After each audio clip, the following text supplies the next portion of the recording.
Reels वाली बहू। प्रज्ञा को रील्स बनाने का बड़ा ही क्रेज है और वो दिन भर रील्स बनाती रहती है।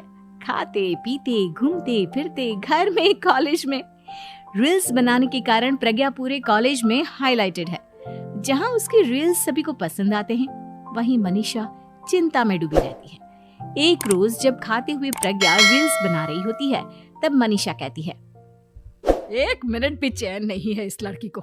ये नहीं कि खाना तो आराम से खा ले, लेकिन नहीं, अरे थोड़ी देर रील्स नहीं बनाओगी तो आसमान नहीं टूट पड़ेगा।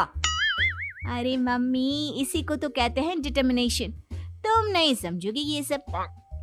भगवान, इस लड़की को सद्बुद्धि दे। जब देखो तब टेढ़ा बाका मुंह बनाती रहती है। मनीषा की बात का प्रज्ञा पर जरा भी असर नहीं होता और वो खाते खाते रील्स बनाती रहती है। दिन बीतने लगते हैं और देखते देखते प्रज्ञा का कॉलेज भी खत्म हो जाता है। आए दिन कोई ना कोई मनीषा को प्रज्ञा की शादी करवाने का सुझाव दे जाता है। सब ठीक ही कहते हैं, प्रज्ञा की शादी कर देनी चाहिए। अपने घर के काम काज में व्यस्त हो जाएगी तो खुद ही ये रील्स और नाच गाना बंद हो जाएगा। मनीषा और प्रेम प्रज्ञा के लिए एक अच्छा लड़का ढूंढने लगते हैं और तभी विकी का रिश्ता प्रज्ञा के लिए आता है, जिसने प्रज्ञा को उसकी रील्स देखकर पसंद कर लिया था। अगले दिन विकी अपने माता पिता के साथ प्रज्ञा के घर पहुंच जाता है और प्रज्ञा साड़ी पहने हाथों में चाय की ट्रे लिए उनके सामने आती है। जब विकी को पसंद है तो हमें भी बहू पसंद है। बहन जी, आप बारात की तैयारी कीजिए। एक बार लड़का लड़की अकेले में बात कर ले तो अच्छा रहेगा। हाँ हाँ, क्यों नहीं। मनीषा विकी को प्रज्ञा के कमरे में भेजती है, जहां प्रज्ञा पहले से ही रील्स बना रही होती है। तभी विकी कहता है, आ गए आपके साजन जी। हमारे साथ ये रील्स कंप्लीट करती तो और भी अच्छा रहता। अच्छा जी, अब आ ही गए हैं तो बना ही लेती हूँ आपके साथ। दोनों मिलकर रील्स बनाते हैं।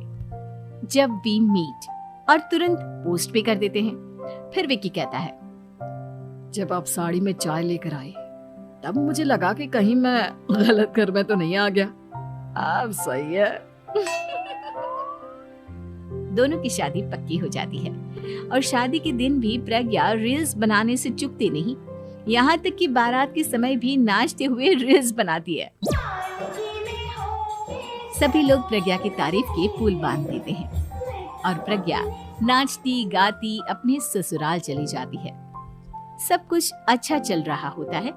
प्रज्ञा यहाँ भी दिन भर हर चीज की रील्स बनाती रहती है। लेकिन कुछ दिनों के बाद जब सुनीता कहती है, बहू, ये रील्स के साथ साथ कुछ काम भी कर लिया करो।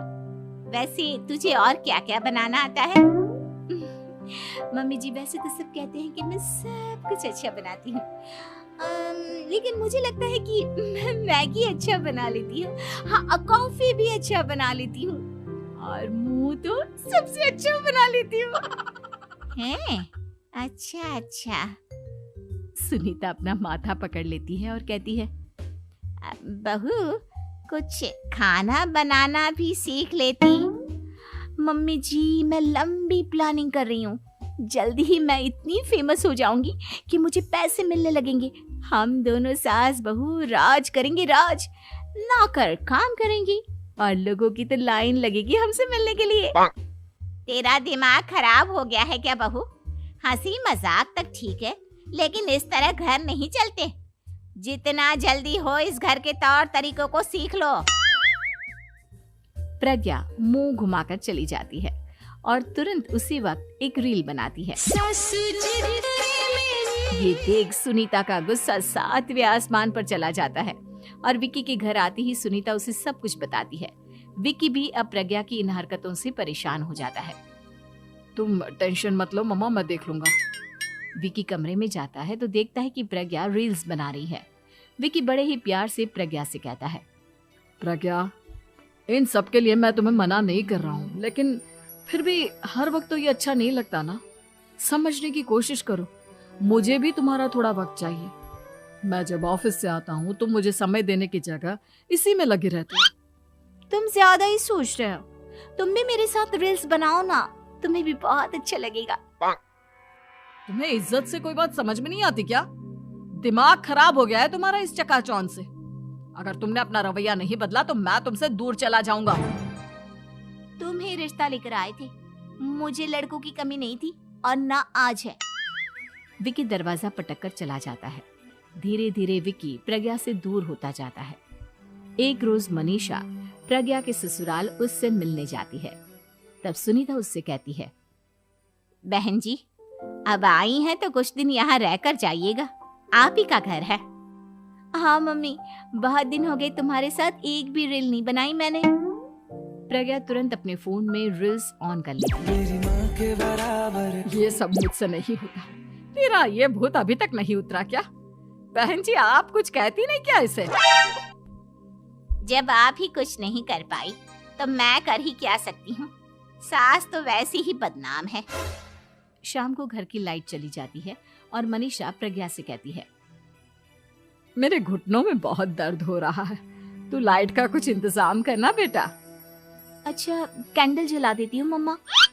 प्रज्ञा गाते हुए कैंडल जलाती है और खिड़की के पर्दे के पास रख देती है। मनीषा, जिसे बहुत दर्द हो रहा है, वो सो जाती है और प्रज्ञा हमेशा की तरह अपने रील्स में लग जाती है। उधर कैंडल की वजह से पर्दा आग पकड़ लेता है और मनीषा के कमरे में आग लग जाती है। बचाओ, कोई है, बचाओ। सभी भागते हैं और विकी कमरे की आग बुझाने में लग जाता है, लेकिन तब तक मनीषा आधी जल चुकी थी। मनीषा की हालत देख प्रज्ञा रोने लगती है। विकी मनीषा को तुरंत हॉस्पिटल ले जाता है और उसे एडमिट कराता है।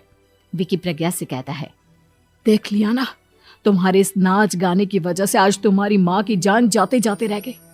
अब पता नहीं तुम और क्या चाहती हो। उधर डॉक्टर कहते हैं, इनकी हालत बहुत नाजुक है, आधे से ज्यादा जल चुकी है। प्रज्ञा रोती हुई मंदिर में जाती है और भगवान के आगे जाकर कहती है, भगवान, मेरी माँ को ठीक कर दो। मैं कसम खाती हूँ, हाथ से ये रील्स बनाना छोड़ दूंगी। बस मुझे मेरी माँ वापस मिल जाए। 2 दिन बीत जाते हैं और मनीषा खतरे से बाहर आ जाती है। पेशेंट अब ठीक है, आप लोग उनसे मिल सकते हो। सब कोई मनीषा से मिलता है और प्रज्ञा सबके सामने अपना फोन तोड़ देती है। मुझे माफ कर दो मम्मा, मैंने तुम लोगों की बातों को नजरअंदाज किया। बेटा, कोई भी चीज जरूरत से ज्यादा खराब है। मैंने तुम्हें रील्स बनाने से कभी मना नहीं किया, लेकिन हर वक्त एक ही चीज तो सही नहीं है। मैं समझ गई हूँ मम्मा, आई एम सॉरी। प्रज्ञा उस दिन से रील्स बनाना छोड़ देती है और पूरी तरह से अपने घर में लग जाती है।